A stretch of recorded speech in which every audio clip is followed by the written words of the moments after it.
En este video aprenderemos a crear nuestra propia validación utilizando anotaciones.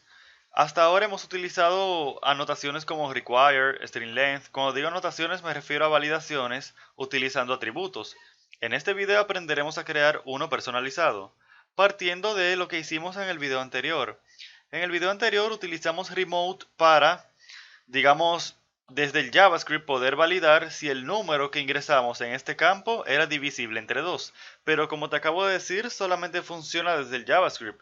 Esto tiene la desventaja de que si tu usuario no tiene JavaScript activado en su navegador, no se va a dar esta validación. Y eso probablemente no es lo que tú quieras. Si tú tienes una validación, tú quieres asegurarte siempre de que se cumpla, no solamente a veces. Entonces lo que vamos a hacer es crear un nuevo atributo que lo vamos a poder colocar aquí como una validación. Y claro, hacerlo de esta manera implica que también lo podemos reutilizar en otros modelos. Vamos primero a crear una clase. Vamos al Solution Explorer. Yo la voy a agregar en Models. Yo aquí en Models voy a agregar una carpeta llamada validaciones. Y aquí vamos a agregar una nueva clase.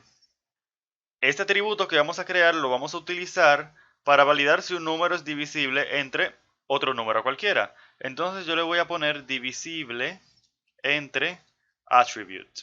Attribute es más a modo de convención de que como lo vamos a utilizar como atributo, terminamos el nombre de la clase con atributo.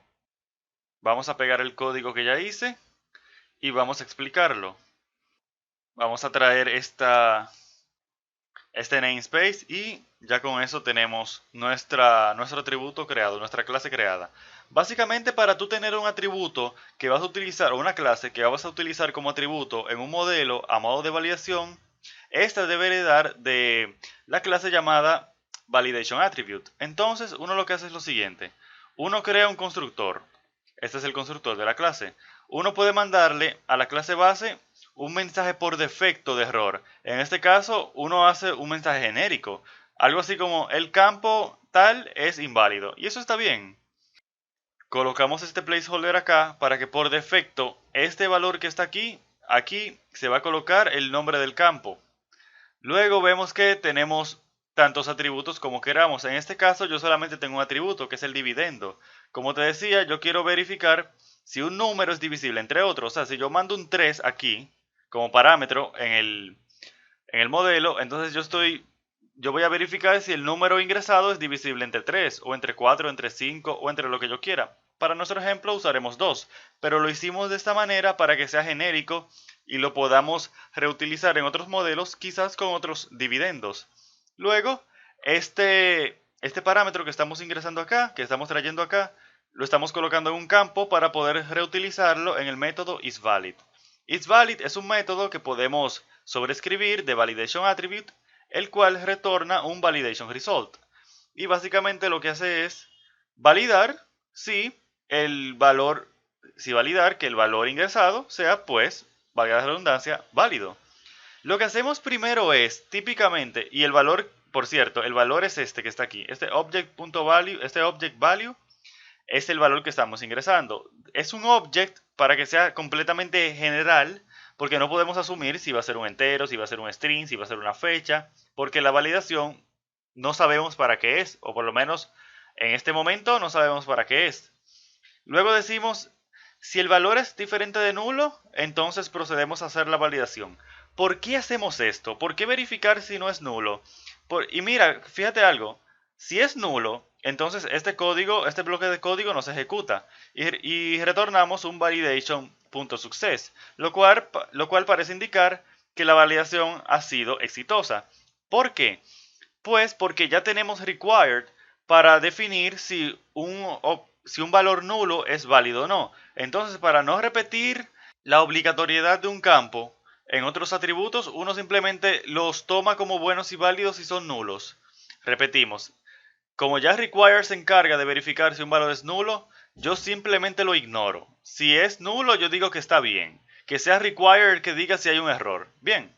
Entonces, si no es nulo, entonces yo lo casteo a entero Y luego digo, el residuo de la división entre el valor y el dividendo debe ser diferente de 0. Claro, porque si yo quiero que un número sea divisible entre 2 y yo paso un 6, 6 entre 2 es 3, residuo 0.